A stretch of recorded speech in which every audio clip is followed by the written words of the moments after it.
flagship infrastructure program ng gobyerno ay nahit sa isang makabuluhang milestone noong Lunes kasama ang tagumpay ng 2.3 km northbound tunnel ng Davao City Bypass Construction Project, DCBCP.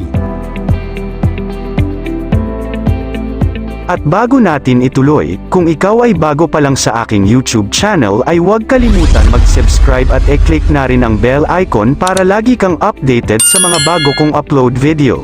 Ang Japan International Cooperation Agency JICA at ang Kagawaran ng Public Works and Highways, DPWH, ay nakikipagtulungan upang mabawasan ang kasikipan ng trapiko sa Davao City at pagbutihin ang pagkakakonekta sa Mindanao sa pamamagitan ng pagtatayo ng isang bypass road. Ang JICA na suportado ng Davao City Bypass Construction Project ay nagsasangkot sa pagtatayo ng isang 29.7 kilometers, 4-lane na kalsada kasama ang mga tulay at dalawang 2.3 kilometers tunnels. Ang unang mahabang distansya ng tunnel ng bundok sa Pilipinas. Ang gobyerno ng Pilipinas ay nagtatayo ng 15.8 kilometers na bahagi ng nasabing bypass road. Sa kabuuan, ang Davao City Bypass Road ay 45.5 kilometers ang haba.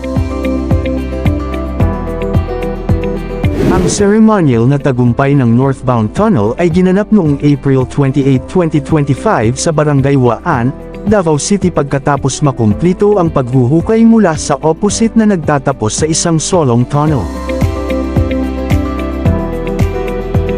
Ang bagong pamamaraan ng Austrian Tunneling, NATM, ay inilapat para sa paghuhukay at maraming mga teknolohiya ng Hapon, kaalaman, at karanasan ay ginamit. Ang paglipat ng teknolohiya mula sa Japan sa lokal na kawani ay isinasagawa, na nag-aambag sa pagpapaunlad ng kapasidad ng lokal na manggagawa.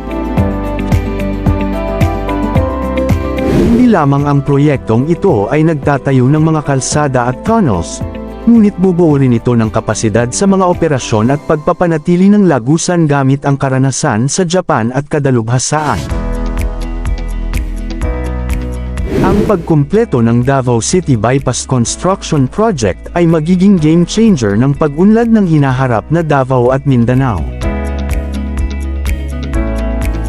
Sa kasalukuyan, ang oras ng paglalakbay mula sa Davao-Digos ng Maharlika Highway at mga seksyon ng Davao-Tagum ay aabutin ng 1 oras at 44 na minuto, ngunit pagkatapos makumpleto ang proyekto, inaasahan na ang oras ng paglalakbay ay magiging 49 na minuto lamang. Samantala, ang proyekto ng Bucana Bridge ay pumapasok sa peak construction phase, na nakatakda upang matapos ang schedule.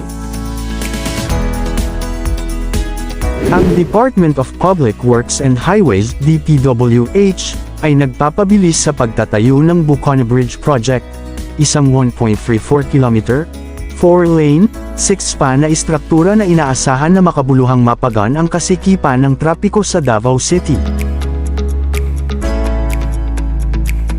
Ang proyekto, na kilala rin bilang proyekto ng Davao River Bridge, ay halos 80% na kumpleto na.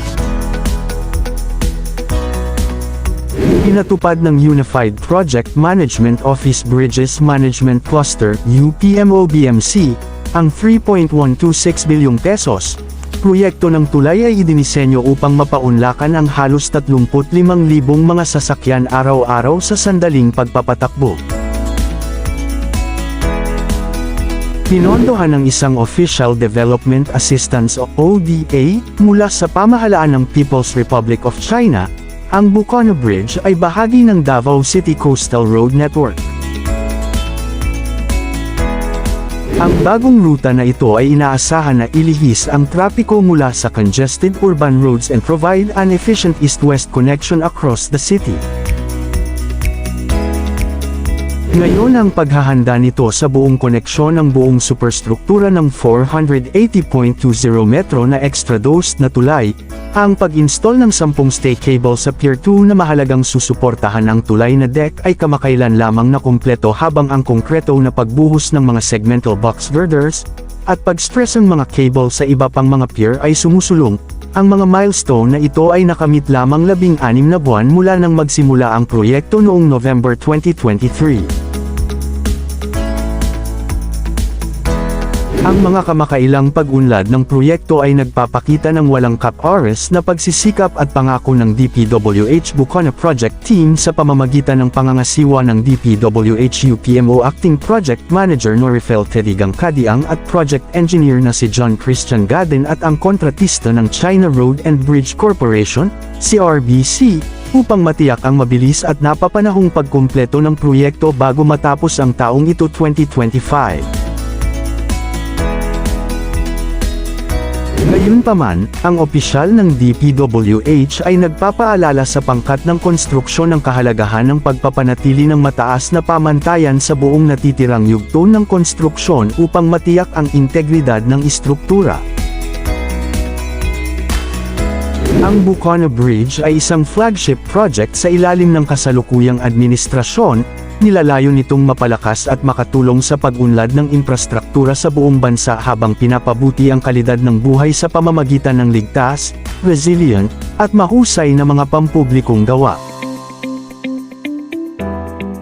Inaasahan na maging ganap na pagpapatakbo sa November 2025, ang tulay ay mapapahusay ang koneksyon sa mga lugar ng baybayin ng Davao City. Ito ay naghanda upang maging isang mahalagang landmark ng infrastruktura sa Mindanao, pagmamaneho ng paglago ng ekonomiya sa region, pagpapabuti ng logistik ng agrikultura, at pagsuporta sa turismo at pag-akses sa mga mahahalagang serbisyo.